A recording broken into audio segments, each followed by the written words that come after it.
अमरावती विधान परिषद निवडणुकीच्या पार्श्वभूमीवर वंचित उमेदवाराला पाठिंबा द्यायचा की नाही यावर अजूनही काँग्रेस नेत्यांचं एकमत झालेलं नाही।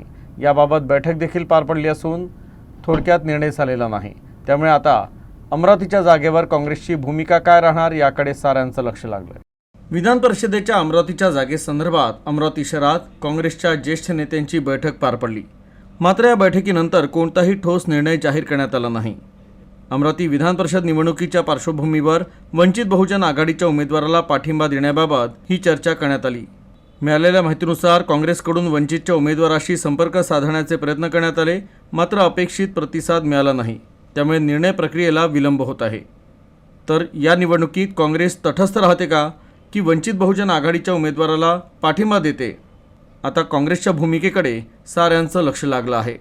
काँग्रेसच्या वरिष्ठ नेत्यांची आता बैठक झालेली आहे बळवंतराव वानखेडे यांच्या कार्यालयात, आणि असा सगळ्यांचा कल असा झालेला आहे की परवा निवडणूक आहे, तत्पूर्वी आपल्या सर्व नगरपालिकेतल्या पक्षनेत्यांना इथे बोलून घ्या आज संध्याकाळपर्यंत, आणि काय ग्राउंड रियालिटी आहे तिथे, कारण की यांनी जे मोठ्या प्रमाणात वाटप केलेलं आहे त्याच्यामुळे त्या वाटपामुळे काय परिस्थिती निर्माण झालेली आहे ती परिस्थिती जाणून समजून घ्या, आणि त्यांना आज बोलून सगळ्या नगरपालिकेतील काँग्रेसच्या पक्षनेत्यांसोबत बैठक घेऊन ग्राउंड रियालिटी त्या नगरपालिकेत काय आहे ती समजून घेऊन त्या समजल्यानंतर पुढचा निर्णय घ्या।